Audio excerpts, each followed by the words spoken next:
Type 1 diabetes جو ہے وہ ہوتی ہے جو کہ مریض کو جینیٹکلی ہوتی ہے، یعنی پیشنٹ کی والدین سے ٹرانسفر ہوتی ہے، اور یہ ایک دن کے بچے سے لے کر تھوڑا لائف کی ہو سکتی ہے، اور عام طور سے جو 20 سال سے کم لوگ ہیں ان کو یہ جلدی ڈائگنوز ہو جاتی ہے، اور اس کے ساتھ ساتھ پھر اس کا واحد علاج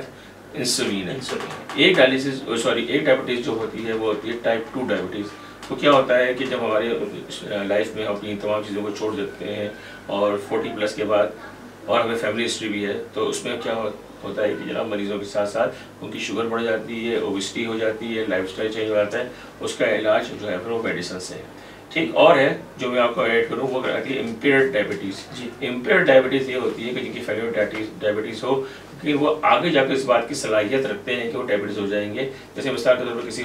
خاتون کو پریگنینسی میں ہو جائے، کسی کو کوئی اسٹریس ہو جائے، کسی کو ٹی بی ہو جائے، کوئی ایسی چیز ہو جائے، باڈی میں اسٹریس ہو جائے، تو ہم اس کو یہ کہتے ہیں امپیئرڈ ہوتی ہے، اور impaired can converted into normal diabetes at any time. تو ایسے پیشنٹ کے لیے صرف ہر 6 مہینے میں ان کے ٹیسٹ ہونے چاہیے۔ ٹھیک، اچھا ڈاکٹر صاحب آپ نے جیسا کہ ذکر کیا کہ ڈیورنگ پریگنینسی بھی شوگر جو ہے وہ ہو جاتی ہے خواتین، تو کیا ان بچوں کو بھی آگے جا کے شوگر ہونے کے چانسز ہوتے ہیں جن کی ماؤں کو ڈیورنگ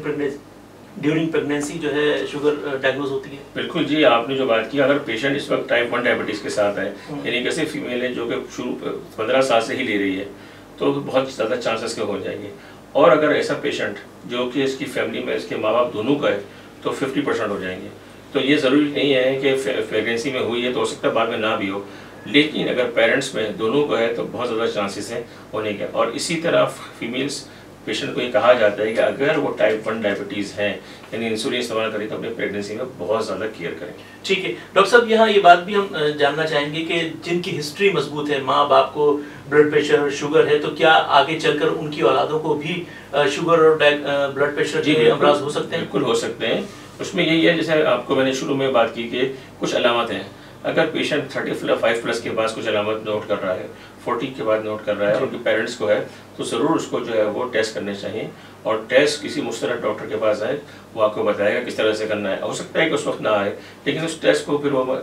6 مہینے بعد، سال بعد اس کو وہ ریپیٹ کرنا چاہیے۔ ٹھیک، ناظرین اکرام، ڈاکٹر رفیق عثمان کی بات سے یہاں یہ بات ہمیں سمجھنی ہوگی کہ جب اگر کسی کو شوگر کا مرض لاحق ہوتا ہے یا ذیابیطس کی علامات اس میں ظاہر ہوتی ہیں، تو وہ جنرل فزیشین کے پاس جانے کے بجائے کسی ماہر امراض شوگر کے پاس جائے تاکہ صحیح طریقے سے مرض کی تشخیص ہو سکے اور ادویات کا جو ہے وہ تعین کیا جا سکے۔ اچھا ڈاکٹر صاحب، اب اس کی علامات بھی ہم نے بات کر لی، ہم نے علاج کے حوالے سے ہم چاہیں گے کہ مزید کیا مطلب علاج ہونا چاہیے، اور پھر اس کی احتیاطیں کیا ہیں، یہ فرمائیے گا۔ شکیل، سب سے پہلے بات تو یہ ہے کہ ہم اگر علاج نہیں کرواتے تو کیا پیچیدگیاں ہو سکتی ہیں، میں آپ کو پیچھے شیئر کرتا ہوں۔ دیکھیں، علاج اس کے لیے ضروری ہے کہ مریض، یہ شوگر جو ہے یہ خاموش قاتل ہے، اور یہ ہماری باڈی کے ہر نظام کو جو ہے یہ ڈسٹروائے کرتا ہے، کیونکہ ہمارے ہر سیلز میں گلوکوز جا رہا ہوتا ہے۔ تو سب سے پہلی علامت تو میں آپ کو بتاؤں کہ کچھ علامتیں ایسی جو اس کی مائکرو ویسکولر ہوتی ہیں، یعنی چھوٹی چھوٹی نسیں متاثر ہوتی ہیں، اس کے جیسے پاؤں میں سنسناہٹ ہونا، ہاتھ پاؤں کا سن ہونا، اور اسی طرح جو ہے وہ بار بار جو ہے ایسا لگتا ہے کہ ہاتھ پاؤں سن ہو رہے ہیں۔ جو مین علامت ہے اس میں سب سے پہلی بات آنکھوں میں موتیاں ہونا یا آنکھیں کے پردوں کا ضائع ہونا، جی، نظر کا دھندلا ہونا بھی کہہ سکتے ہیں، نظر کا دھندلا بھی دھندلا ہونا، آنکھوں کا پردے کا بھی ضائع ہونا۔ اسی طرح جگر متاثر اگر ہو جاتا ہے، فیٹی لیور ہوتا ہے، تو آگے جا کے فیٹی لیور فیلئر میں بھی جا سکتا ہے، یا خدا نخواستہ اگر ساتھ میں اس کو کولیسٹرول یا ہیپاٹائٹس سی ہے تو اور زیادہ جو ہے ہو جائے گا، اس کو لیور فیلئر ہو جائے گا۔ تیسرے نمبر پہ آتی ہے جو ہے دل کی بیماریاں بہت زیادہ کامن ہیں ایسے پیشنٹ کو جن کا کولیسٹرول بھی ہو اور وہ بھی ہو۔ اور چوتھے نمبر پہ آتا ہے اسٹروک، یعنی فالش کا ہونا۔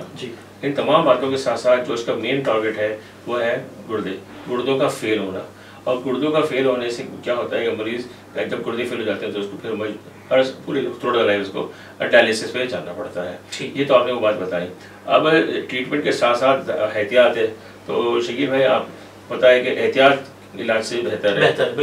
تو ہمارا جو مقصد ہے مریض کی تعلیم دینا، ڈائبٹک ایسوسیشن کی تعلیم دینا، پوری فیملی کو اس کو اویئرنیس کرنا، اور ان لوگوں کو ایسے ڈاکٹرز کے پاس جانا چاہیے جہاں پہ ایک ڈائٹیشین بھی ہو، ایک کنسلٹنٹ بھی ہو، اور اس کے ساتھ ساتھ کو تمام باتوں میں وہ رہ جائے۔ ایک چیز جو میں مس کر گیا وہ یہ ہے ڈائبٹک فوٹ۔ ڈائبٹک فوٹ جو ہے وہ ایک بہت بڑی کمپلیکیشن ہے، اور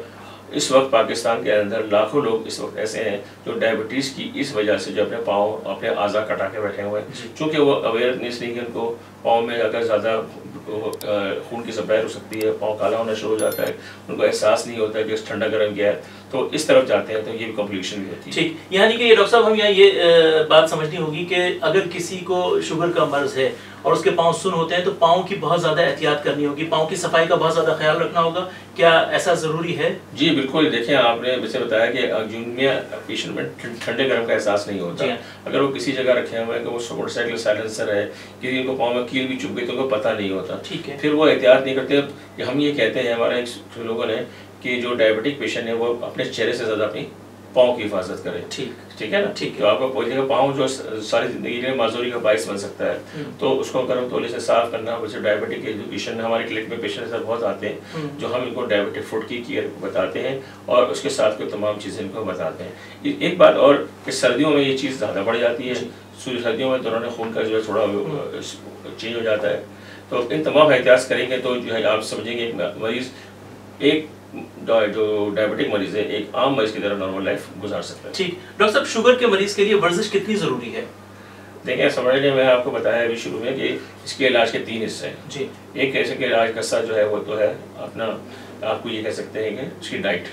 ٹھیک، تیسرا جو اس کا ہے وہ لائف سٹائل، اور چوتھا تیسرا حصہ ہے وہ ہے ورزش۔ ورزش اس وقت 25% ضروری ہے ہر ڈائبٹک کے پیشنٹ کو۔ اگر وہ کوئی فزیکل ایکٹیویٹی نہیں کریں گے، سیڈنٹری لائف گزاریں گے، تو ان کا جو ہے باڈی کی کیلوریز کی جو ہے وہ ریکوائرمنٹ بڑھ جائے گی اور اس کیلوریز کی وجہ سے وہ تمام چیزیں اس کی جو ہے وہ پلس ہوتی جائیں گی۔ ٹھیک ہے، اچھا ڈاکٹر صاحب کہا ہی جاتا ہے کہ جو شوگر کا مریض ہے وہ آم نہ کھائے یا پھلوں کو نہ کھائے، کیلا نہ دیکھے، تو کیا مطلب کس مقدار میں پھل کھا سکتا ہے شوگر کا مریض؟ دیکھیں یہ شکل ہر پیشنٹ کے اوپر ڈیپینڈ کرتا ہے، جی، ہر پیشنٹ کے ڈائبٹک لیول پہ، ہر پیشنٹ کے BMI پہ اور ہر پیشنٹ کے باڈی ویٹ پہ ڈیپینڈ کرتا ہے۔ ہم کسی ایک پیشنٹ کو روز کا آدھا سیب بھی الاؤ کر سکتے ہیں اور کسی ہم پیشنٹ کو جو ہے وہ ایک آم بھی الاؤ کر سکتے ہیں، ڈیپینڈ کرتا ہے اس کے اوپر۔ لیکن کچھ مین جو ہے فروٹس جن کے نام میں بتاؤں آپ کو، آم ہے، انگور ہے، کیلا ہے اور کھجور ہے، اور اس کو ہم ٹوٹلی اوائڈ کرواتے ہیں۔ لیکن ایک لیول پہ جب اس کی شوگر کنٹرول ہو سکتی ہے تو ہم اس کو کہتے ہیں کہ تھوڑی سی مقدار میں کھا لو۔ ہاں لیکن یہ بات ضرور ہے کہ ہم کسی بھی ڈائبٹک پیشنٹ کو پھلوں کا جوس الاؤ نہیں کرتے، اس لیے کسی قسم کا۔ ہاں سیب لے سکتے ہیں، لیکن اس کی وجہ یہ ہے کہ عام طور سے جو جوس ہوتے ہیں ان کے اندر ایک پھل نہیں ہوتا، 3 سے 4 زیادہ پھل لگ جاتے ہیں، تو اس لیول پہ جو ہے یہ ہو جاتا ہے۔ ٹھیک ہے، اچھا ڈاکٹر صاحب تو ہم نے بات کر لی کہ شوگر کا ہونا، اس کے بارے میں ہم نے بات کی، شوگر کا لو ہو جانا کتنا نقصان دہ ہے؟ دیکھیں یہ آپ نے جو ٹاپک کیا ہے بہت اچھا ہے، بہت زیادہ شوگر لو ہو جائے، اس کو ہماری میڈیکل میں ہائپوگلائسیمیا کہتے ہیں۔ ہائپوگلائسیمیا ایک ایسا ایمرجنسی ہے جس میں پیشنٹ کو بہت کچھ ہو سکتا ہے۔ ہوتا یہ ہے کہ شوگر لیول جو ہے وہ اس کا اچانک سے ڈراپ ہو جاتا ہے اور اس کو مریض کو پسینے آنے لگتے ہیں، ایک کے 2 نظر آتے ہیں، زبان اٹھانے لگتی ہے، اور اس کے ساتھ ساتھ اس کو جو ہے وہ بے ہوشی بھی طاری ہو سکتی ہے۔ ایسے موقع پہ 2 کام کیے جاتے ہیں۔ اگر آپ کے پاس گلوکومیٹر اویلیبل ہے تو آپ شوگر ٹیسٹ کریں، اور آپ فوراً اس کے کوئی میٹھی چیز، کوئی ٹافی، کوئی چینی، کوئی جوس تھوڑا سا دے دیں، اور جیسے ہی ریکور ہو جائے تو اس کے ساتھ ساتھ جو ہے وہ اس کو آپ دوبارہ لیول چیک کریں اور پھر اس کو وجہ سے دیں۔ ہائپوگلائسیمیا کی 2 مین وجہ ہیں۔ ایک مین سب سے بڑی وجہ یہ ہے کہ مریض اگر انسولین پر ہے، انسولین لگانے کے بعد فوراً 10 منٹ کے اندر کھانا چاہیے، لیکن اگر وہ کسی مقام میں لگ جاتا ہے 1-2 گھنٹے بعد کھائے گا تو پھر وہ انسولین لیول گر جائے گا۔ اسی طرح مریض کو لگتا ہے کہ بھائی میری شوگر کی مقدار 2 لکھی ہے، وہ زیادہ کر دیتے ہیں تو اس سے بھی کم ہو جاتا ہے۔ ٹھیک ہے ڈاکٹر صاحب، چلتے چلتے کیا پیغام دینا چاہیں گے ہمارے دیکھنے اور سننے والوں کے لیے؟ دیکھیں